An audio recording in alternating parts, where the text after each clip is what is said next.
इस कहानी की शुरुआत होती है एक सुनसान रेगिस्तान से, जहाँ दूर दूर तक कोई भी घर नहीं है, यहाँ तक कि कोई इंसान भी नहीं है। इस इलाके में सिर्फ एक ही घर है और वो घर है रघु का, जो कि रेलवे का एक गेटमैन है, जिसका काम ट्रेन को हरी झंडी दिखाना होता है। लेकिन इस पटरी पर सिर्फ 3 ट्रेन गुजरती है और इसकी टाइमिंग रघु को बहुत अच्छे से मालूम है, क्योंकि रघु ये काम पिछले 10 सालों से करता आ रहा है। पिछले 10 सालों में रघु ने ना तो किसी इंसान को देखा है, ना किसी इंसान से बात की। अब एक दिन जब रघु ट्रेन की हरी झंडी दिखा रहा होता है, तभी उसकी नजर एक ट्रेन पर पड़ती है। ट्रेन से कोई लड़की गिर चुकी है, जिस वजह से पूरी तरह से जख्मी और बेहोश हो चुकी है। इसलिए रघु उस लड़की को अपने कंधे पे उठाकर घर ले आता है। रघु के लिए ये बहुत बड़ी बात थी, क्योंकि पिछले 10 सालों में ना किसी इंसान को देखा है, ना किसी इंसान को टच करा है, और आज 10 साल बाद किसी इंसान को देखा है। इसलिए वह उस लड़की को छूने की कोशिश करने लगता है, लेकिन तभी लड़की अचानक जाग जाती है और वह रघु को देखकर पूरी तरह से डर जाती है। लड़की यहाँ पर अपना नाम चैताली बताती है। रघु से कहता है कि तुम ट्रेन से गिर गए थे, इसलिए मैं तुम्हें उठाकर यहाँ पर ले आया, क्योंकि बाहर बहुत ज्यादा धूप है और तुम बीमार पड़ सकती थी। रघु पूछता है कि तुम आखिर ट्रेन से गिरी कैसे। चैताली बताती है कि वो अपने हस्बैंड के साथ सफर कर रही थी। जब वो टॉयलेट की तरफ गई तो 2 आदमी लड़ रहे थे, उनके बीच में आ गए और उन लोगों ने उसको धक्का दे दिया और वो नीचे गिर गई। चैताली कहती है कि उसके हस्बैंड परेशान हो रहे होंगे और उसे ढूंढ रहे होंगे, वो किसी भी वक्त शायद यहाँ आ सकते हैं, लेकिन उससे पहले मुझे उन तक पहुँचना होगा। तब रघु बताता है कि यहाँ दूर दूर तक न कोई घर है, न कोई इंसान, न ऐसे जाने का कोई जरिया है। अगर तुम्हारे हस्बैंड तुम्हें ढूंढने के लिए आएंगे तो वो ये आ जाएंगे, इसलिए तुम्हें यहीं पर रुकना चाहिए। लेकिन चैताली रघु की बात नहीं मानती और अकेले ही रेगिस्तान में निकल पड़ती है। चैताली बहुत दूर तक चल जाती है, लेकिन दूर दूर तक कोई भी घर नहीं होता। तभी यहाँ पर चैताली के चक्कर आ जाते हैं और बेहोश हो जाती है। इसके बाद हम देखते हैं कि रघु चैताली का पीछा कर रहा था। जब वह बेहोश हो गई तो फिर से उसे उठाकर घर ले आया और चैताली के पैर में चोट भी लग चुकी थी, वो उसके पैर पर मरहम लगा रहा था। रघु चैताली को समझाता है कि तुम यहाँ से नहीं जा सकती, तुम अपने हस्बैंड को यहाँ पर आने दो। लेकिन चैताली को रघु पर बिल्कुल भी भरोसा नहीं था, क्योंकि वह किसी अनजान शख्स के साथ ऐसे रात नहीं बिता सकती थी। अगर उसने रात को कुछ कर दिया तो वो कुछ भी नहीं कर सकती। चैताली जैसे जैसे करके सो जाती है, लेकिन वो बार बार उठकर रघु को देख रही होती है, जो कि फर्श पर सो रहा होता है। रघु को ऐसा लगता है कि चैताली अनकंफर्टेबल फील कर रही होगी, इसलिए वो घर से बाहर चल जाता है। चैताली जब देखती है कि रघु बाहर चल गया, वह जब जाकर सुकून की नींद सोती है। अगले दिन की जब सुबह होती है तो रघु अपनी डेली रूटीन को स्टार्ट कर देता है। सुबह 4:30 बजे उठता है, बहुत दूर से पानी लेकर आता है और सुबह सुबह एक ट्रेन भी आ जाती है, उसे हरी झंडी दिखाने का काम करता है। रघु पिछले 10 सालों में ये रूटीन फॉलो कर रहा है और आज तक वो किसी भी ट्रेन को मिस नहीं कर पाया। रघु यहाँ पर चैताली को बताता है कि उसने पिछले 10 सालों में किसी भी इंसान से बात नहीं की है, उसे बात करना काफी पसंद है। यहाँ पर चैताली भी अब कहीं न कहीं रघु पर यकीन करने लगी, क्योंकि रात ने उसे कुछ भी नहीं किया था। अब क्योंकि चैताली रघु को परेशान देख रही थी, इसलिए रघु चैताली से कहता है कि मैंने तुमसे बात छुपाई है। वो कहता है कि हर रोज जब ट्रेन आती है तो मेरे पास एक टेलीफोन नंबर बजता है। दरअसल वो टेलीफोन इनकमिंग होता है, उससे आप किसी को कॉल नहीं कर सकते, फिर कॉल उठा सकते हो और बात कर सकते हो। तो अगली बार जब ये टेलीफोन बजेगा तो मैं तुम्हारे बारे में बता दूंगा, जिसे तुम्हारा हस्बैंड जो आसानी से तुम्हें ढूंढ लेगा। अब कुछ ही देर बाद टेलीफोन बजता है। जब रघु उन्हें चैताली के बारे में बताने वाला होता है,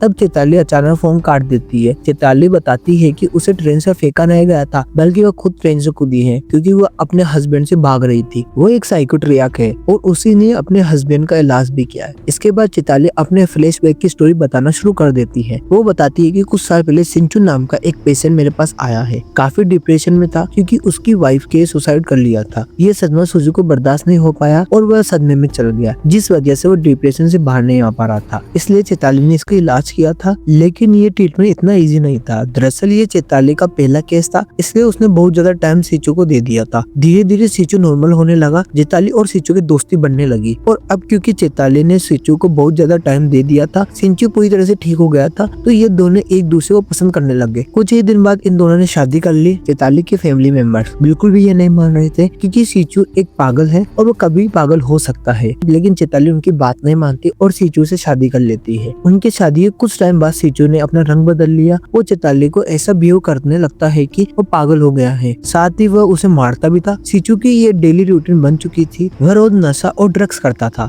अपनी वाइफ और चैताली को मारता भी था। चैताली भी उससे पूरी तरह से परेशान हो चुकी थी। इस तरह से सिंचू चैताली की जिंदगी खराब करने लगा था। अब कहानी प्रेजेंट में आती है, जहाँ पर चैताली और रघु पर भरोसा करने लगी, इसलिए वह नहाने के लिए जाती है। रघु बहुत दूर से पानी लेकर आया था और जब चैताली नहा रही होती है तो रघु चुपचाप से उसे देख लेता है। जब चैताली नहाकर अंदर आती है तो रघु उसे अपने कपड़े देता है और पूछता है कि तुम्हारे पीठ पर ये निशान किसने लगाया, वह कैसे लगा। चैताली समझ जाती है कि रघु ने उसे नहाते हुए देखा है। वो बताती है कि ये चोट का निशान भी उसके हस्बैंड ने दिया है। जिसके बाद वह अपने फ्लैशबैक की स्टोरी को आगे बढ़ाते हुए बताती है कि उसने बहुत दिन तक सिंचू को टॉर्चर झेला, लेकिन एक दिन उसे सिंचू की डायरी मिल गई जिसमें उसने सब कुछ लिखा था। उस डायरी को पढ़ने के बाद चैताली को पता चलता है कि सिंचू ने ही अपनी वाइफ को मारा था और साथ ही अपने हॉस्पिटल की एक नर्स को भी मारा था। ये सब के बारे में उसने डायरी में लिखा था। लेकिन तभी वहाँ पर सिंचू आ जाता है और वो चैताली को डायरी पकड़ते हुए देख लेता है तो उसे बहुत मारता है और पुलिस से बचने के लिए सिंचू चैताली को अपने साथ ट्रेन में ले जा रहा होता है। इसके बाद कहानी पंजेब में आ जाती है। चैताली ने अपनी सारी कहानी बता दी थी। ये सारी स्टोरी सुनने के बाद रघु कहता है कि तुम्हारी और मेरी स्टोरी लगभग सेम ही है। मेरा भी इस दुनिया में कोई नहीं है और तुम्हारा भी। हम आराम से यहाँ पर जिंदगी जी सकते हैं। लेकिन चैताली को समझ नहीं आ रहा होता है कि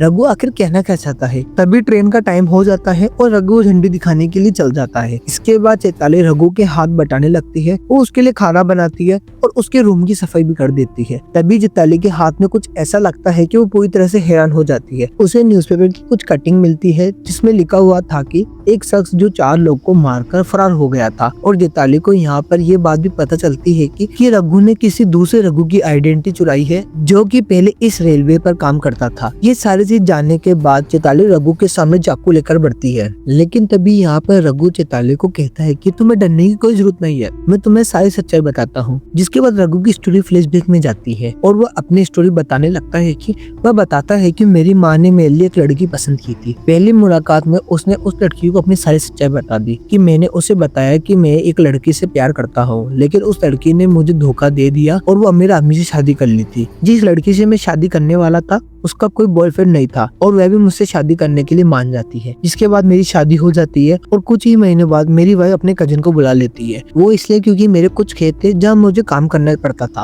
और मुझे वहाँ बहुत मेहनत लगती थी, इसलिए मेरी वाइफ ने अपने कजिन को काम करने के लिए बुला लिया। कुछ टाइम बाद एक बच्चा हो गया और कुछ सालों बाद 2 बच्चे हो गए थे। कुछ दिन बाद मेरी वाइफ ने मुझसे कहा कि मुझे बच्चे नहीं चाहिए, इसलिए तुम नसबंदी करवा लो। तो मैं अपने वाइफ की बात मानते हुए नसबंदी कराने चला गया। डॉक्टर के पास जाता हूँ तो लेकिन डॉक्टर ने मुझे बताया कि तुम्हें नसबंदी कराने की जरूरत नहीं है क्योंकि तुम बाप नहीं बन सकते। ये बात सुनकर वो पूरी तरह से हैरान हो गया। इसके बाद जब वो अपने घर पहुंचा तो और भी ज्यादा हैरान हो गया था क्योंकि मेरी वाइफ और उसका कजन दोनों एक साथ थे। ये देखने के बाद मैं समझ जाता हूँ कि मेरी वाइफ का अफेयर है और जो 2 बच्चे हैं वह भी उस कजिन के हैं, मतलब मेरी कोई फैमिली नहीं है। ये सारी चीज देखने के बाद मुझे बहुत ज्यादा दुख हुआ और मैंने इन चारों को मार दिया, मतलब कि रघु की वाइफ, इनके कजिन और 2 बच्चे को उसने मार दिया। इसके बाद कहानी प्रेजेंट में आ जाती है। रघु चैताली को बताता है कि शायद मेरी जगह पर कोई भी होता तो वही काम करता। जब चैताली भी रघु से हौसला देने लगती है और उसे सपोर्ट करने लगती है, वो उसे कहती है कि तुम्हारी जगह कोई भी होता तो वो यही काम करता। अब आगे रघु चैताली को बताता है कि मैंने उन चारों को लोगों को मार दिया। पुलिस से बचने के लिए मैं यहाँ भाग निकला। यहाँ पर उसे रघु नाम का एक आदमी मिला जो गेटमैन था।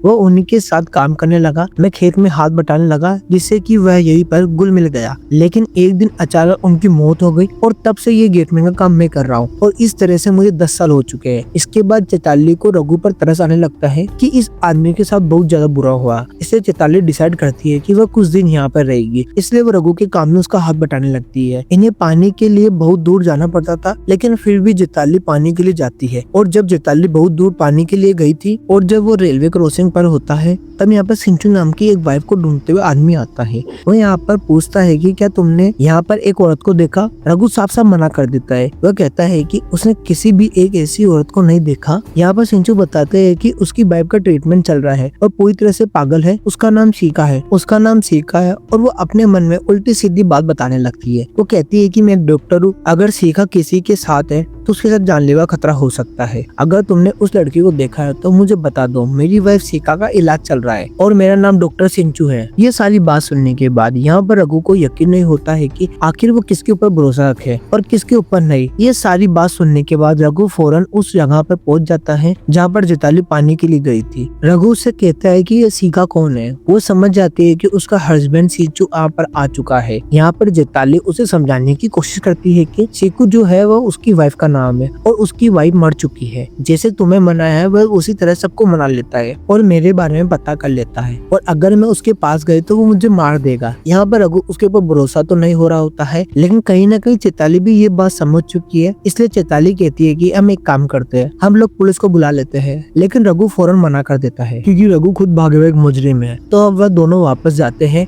जहाँ पर सीचू चैताली को अपने साथ वापस ले जाने लगता है। जाते जाते चैताली यहाँ पर रघु से कहती है कि मैं तुम्हारे साथ कुछ वक्त बिताना चाहती थी, लेकिन तुम तो मुझे समझे ही नहीं। ये सारी बात सुनने के बाद रघु सीचू से कहता है कि तुम अपनी वाइफ को मार दोगे, इससे अच्छा है कि तुम अपनी वाइफ को मुझे दे दो ताकि मैं खुशी खुशी इस जगह पर रह सकूं। रघु और सीचू जब बात कर रहे होते हैं तभी अचानक चैताली जो है सीचू पर हमला कर देती है, जिस वजह से बुरी तरह से इंजर्ड हो जाता है। और जब चैताली रघु से कहती है कि तुम्हें तो मेरे ऊपर भरोसा नहीं है, ये सुनने के बाद रघु सीचू से बुरी तरह से जान से मार देती है। अब जब वो उसे दफनाने के लिए जा रहा होता है, उसकी जेब से एक स्लिप निकलती है जो हॉस्पिटल की होती है, जिसमें लिखा होता है कि डॉक्टर सिंचो और उसकी पेशेंट सीका। इसका मतलब ये था कि इसमें से साइको और कोई नहीं चैताली है, जिसका असली नाम सीका है और सीका का ही ट्रीटमेंट चल रहा होता है और डॉक्टर सिंचो जो है वो उसका इलाज कर रहा होता है। तभी अचानक से चैताली रघु पर हमला कर देती है और उसे मारने की कोशिश करती है, लेकिन रघु को मारना इतना आसान नहीं था, बल्कि रघु ने यहाँ पर चैताली को जान से मार दिया। और यहाँ पर एक बहुत बड़ी चीज रिवील होती है,